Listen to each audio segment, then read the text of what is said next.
کوئی چیز ناممکن نہیں، کوئی چیز متضاد نہیں، لیکن اس کے باوجود اللہ تعالیٰ فرماتے ہیں اِنَّا كُلَّ شَيْءٍ خَلَقْنَاهُ بِقَدَرٍ۔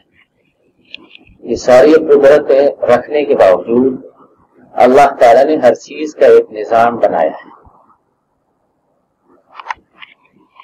آخر اگر اللہ تعالیٰ چاہتے تو یہ سارا عالم، ساری مخلوق کن فیکون پیدا کیا اس طرح سے، لیکن کہتا ہے کہ زمینوں اور آسمانوں اور مخلوقات ان سب چیزوں کو جیسا کہ حدیث میں آیا ہے اور قرآن میں کہ 7 دنوں میں پیدا کیا۔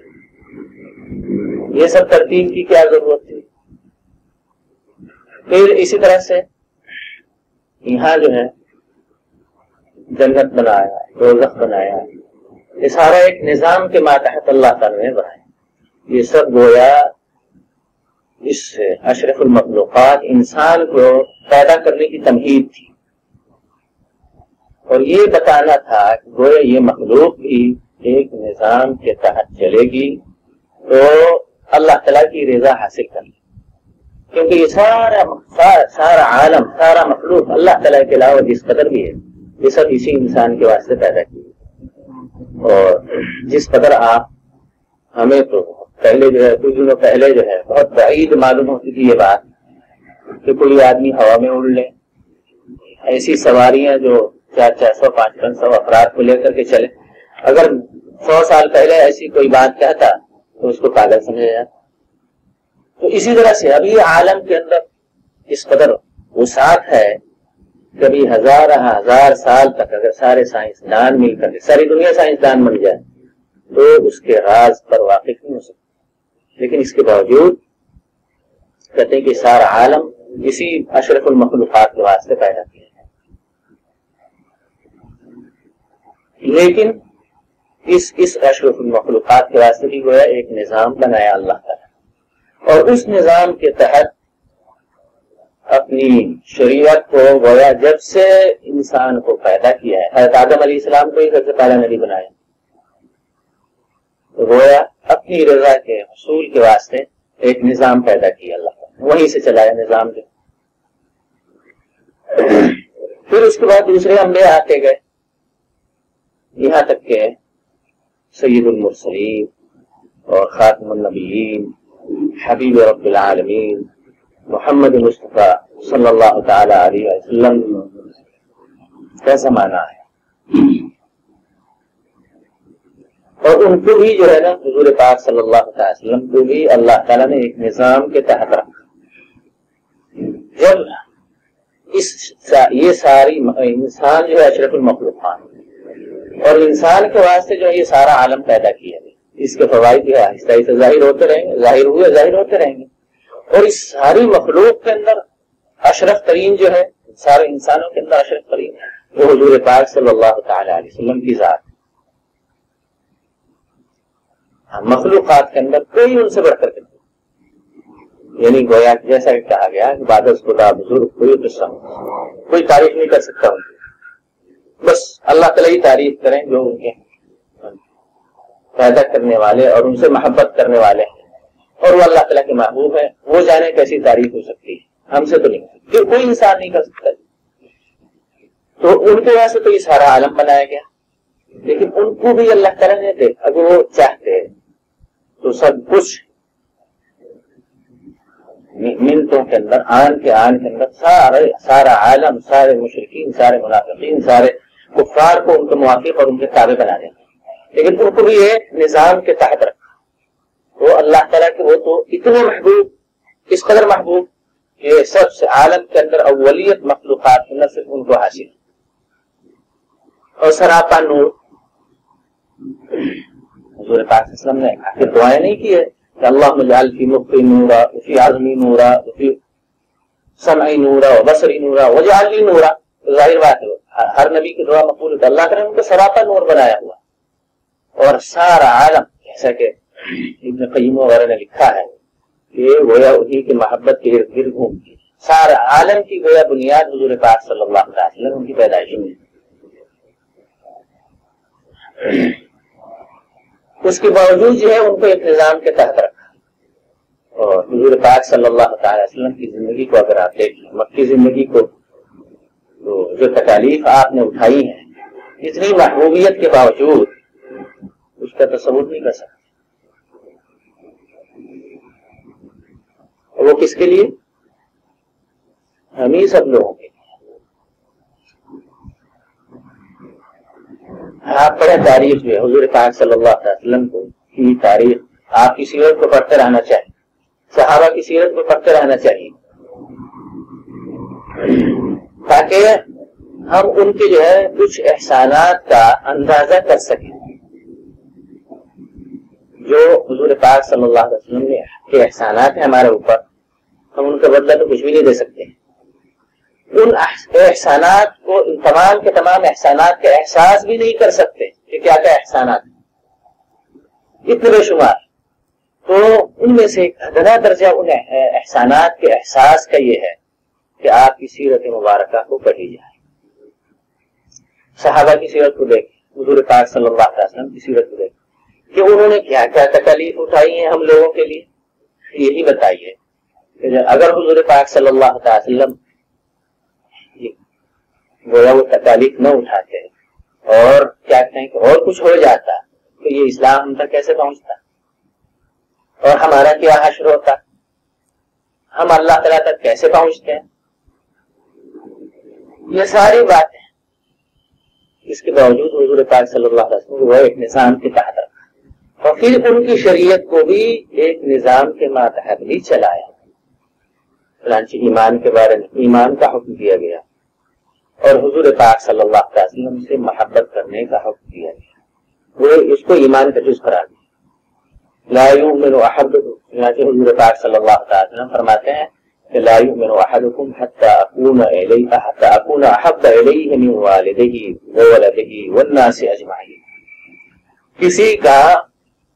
کسی کے ایمان کو گویا حقیقت میں ایمان کہا ہی نہیں جا سکتا، کسی کو مومن حقیقت میں کہا ہی نہیں جا سکتا جس کے اندر میری محبت اس کے آل اولاد اور تمام انسانوں سے بڑھ کر کے نہ. وہ حقیقت میں اس کو مومن کہنا ہی نہیں چاہیے. اس کے بہت سے قصے. تو ہمیں گویا حضور پاک صلی اللہ تعالی وسلم کی محبت یہ ایمان کا جز قرار دیا گیا. لیکن اس محبت کے اظہار کے طریقے وہ اللہ تعالیٰ نے خود متعین کی ہے حضور پاک صلی اللہ تعالی وسلم کے ذریعے سے. یہ شریعت جو ہے، شریعت کے جتنے اعمال ہیں یہ سب حضور پاک صلی اللہ علیہ وسلم کی محبت کے اظہار کے طریقے ہی ہیں. صحابہ کی زندگیوں کے اندر دیکھیں کہ انہوں نے جو ہے اپنے ایمان اور جان مال ہر اعتبار سے کس قدر حضور پاک صلی اللہ تعالی وسلم کی محبت کو نبھایا.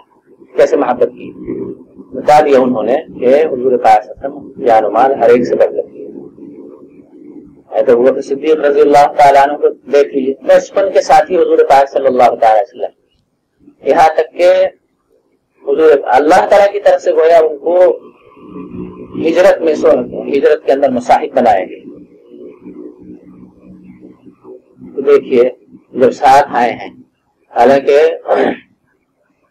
ہم عمر ہیں حضور پاک صلی اللہ علیہ وسلم 1-2 سال چھوٹی عمر، ان کی داڑھی سفید، حضور پاک صلی اللہ علیہ وسلم کی داڑھی پہ جب ہجرت کر کے آئے ہیں مکہ مکرمہ میں تو داڑھی کی وجہ سفیدی داڑھی کی وجہ سے لوگوں نے سمجھا کہ یہی حضور پاک، ان سے مسافہ کرتے. لیکن جب بھوک آ گئی وہاں تو حضرت ابوبکر صدیق رضی اللہ تعالیٰ عنہ چادر لے کر کے سایہ کرتے ہیں حضور پاک صلی اللہ علیہ وسلم کے اوپر. تو لوگوں کو پتا چلا کہ اصل میں یہ دیکھیں محبت بڑھاپے کا عالم. تو انہوں نے کسی کو نہیں کہا، یہ نہیں کہا کسی کو کہ بھائی جلدی سے سایہ کرو، وہ خدمت کرنی ہے ہم خود کرنی، جان و مال ہر چیز گیا ہمارا کیا کیا آپ کو قربان. غزوات کے اندر دیکھیں غزوہ بدر کے قصے کو پڑھیں، انصار اور مہاجرین نے جو ہے اس محبت کو کس طرح سے نبھایا اور جان و مال کی قربانی کس طرح دی. جب حضور پاک صلی اللہ علیہ وسلم غزوہ بدر کے لیے وہاں پہنچے ہیں بدر کے مقام پر، تو بغیر کسی اس کے جو ہے لڑائی کی نوبت آ گئی. پہلے سے یہاں سے تو کوئی تیاری نہیں تھی. مہاجرین تو حضور پاک صلی اللہ علیہ وسلم کے ساتھ تھے ہی, اور انصار سے چونکہ معاہدہ ہوا تھا لیلۃ العقبہ کے اندر, وہاں گھاٹی کے اندر, کہ جب تک گویا ہم آپ کے شہر میں رہیں گے حضور پاک صلی اللہ علیہ وسلم جان مال ہر چیز کی حفاظت کی جائے. لیکن گویا اس کی تصریح نہیں ہوئی تھی کہ یہاں سے نکل کر کے یہ سارے مواعید رہیں گے باقی. اس وجہ سے حضور پاک صلی اللہ علیہ وسلم نے وہاں ایک تقریر فرمائی اور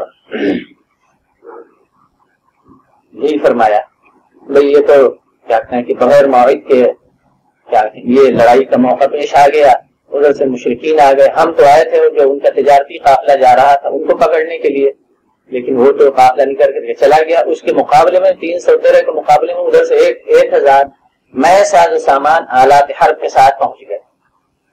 وہ بتاؤ کیا کرنا ہے.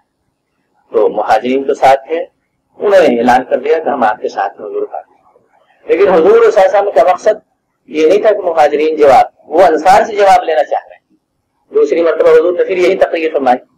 پھر جو ہے کہتے ہیں کہ ادھر انصار کے دلوں میں یہ تو تھا ہی نہیں کہ گویا جب حضور پاک صلی اللہ علیہ وسلم نے وعدہ کر لیا ہے تو گویا وہ چاہے شہر کے اندر ہو چاہے شہر کے باہر ہر وقت جان قربان ہے.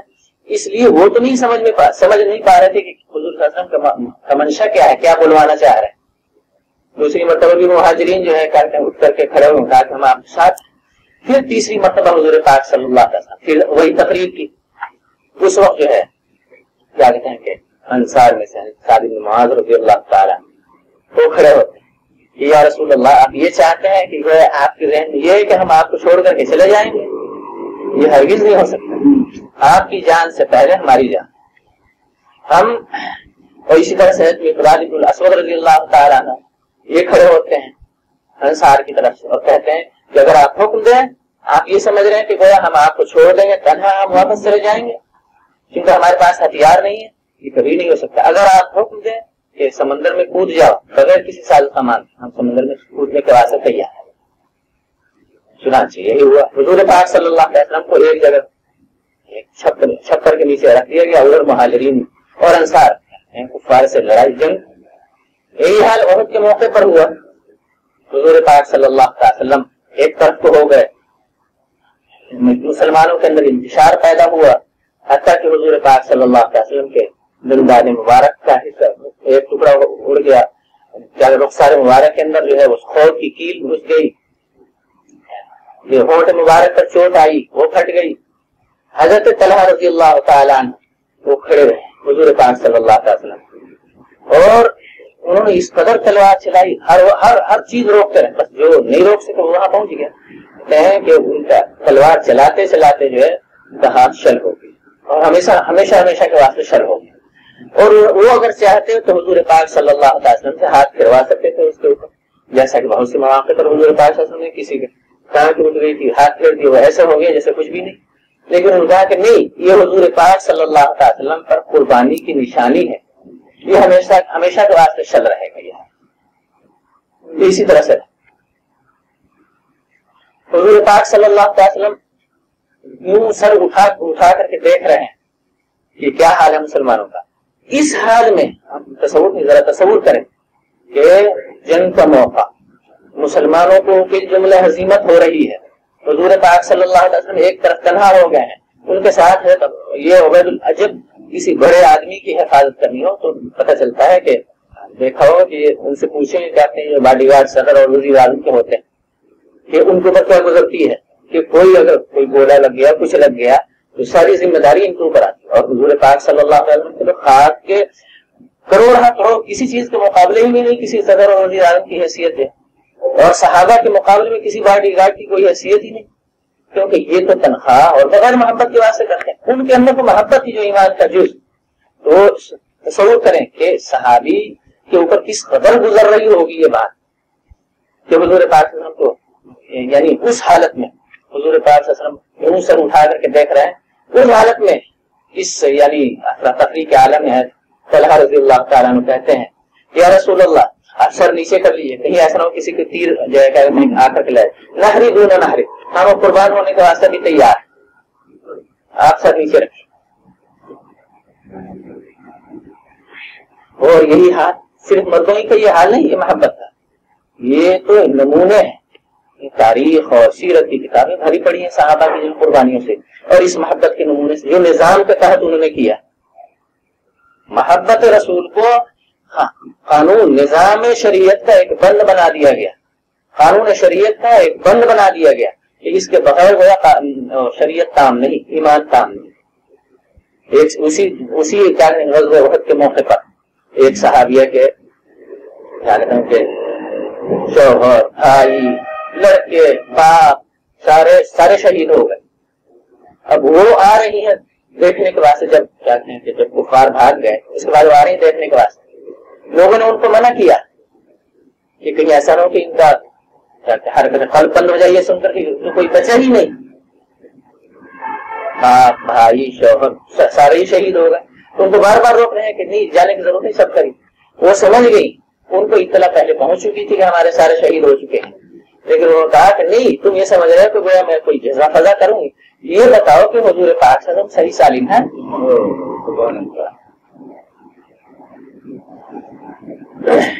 یہ ہے محبت، کہتے ہیں کہ جزو ایمان، کہتے تو ہے نا کہ بھائی عورت جو ہے ٹھیک ہے ناقص العقل ہوتی ہے، لیکن وہ عورت دیکھے نا ایمان کو انہوں نے اپنا کیسا کام کیا، کیسا پورا کیا ہے، اور اس بند شریعت کے اوپر کیسے کاربند ہوئے۔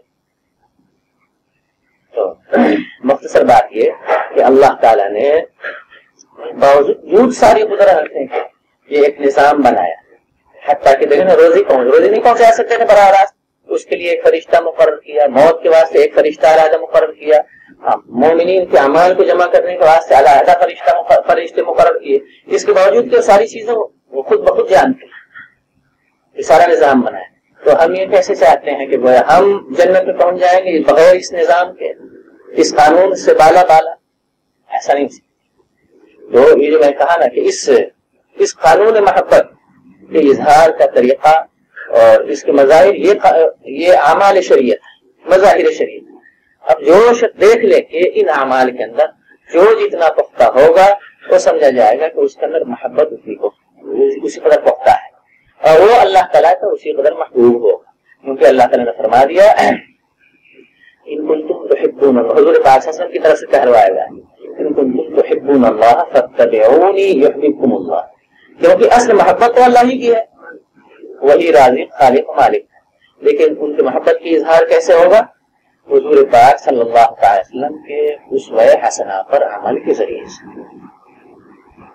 اور یہ تو ایک عام سا آدمی جانتا ہے کہ محبت صرف محبت وہ کس کام کی ہے، اگر وہ استعمال نہ ہو، اس کا اظہار نہ، چنانچہ عربی کے شاعر کہتا ہے کہ تحصیل الہ و تحصیل رسول وانت تظہر حبہ ھذا لعمری فی الفعال بدیع، کہ حضور پاک صلی اللہ علیہ وسلم سے تو محبت کا دعویٰ کرتے ہیں اور کرتے ہیں ان کی نافرمانی، سیرت تو ان کی آپ کو پسند نہیں، اور کہتے ہیں کہ سیرت تو ہم اختیار کریں گے، کہتے ہیں یورپ اور امریکہ اور ان لوگوں کی، اور کہتے ہیں دعوی محبت ہے حضور پاک صلی اللہ علیہ وسلم سے۔ کہتے ہیں کہ یہ عجیب سی بات ہے، یہ بالکل خلاف قانون ہے، یہ خلاف قانون بات ہے۔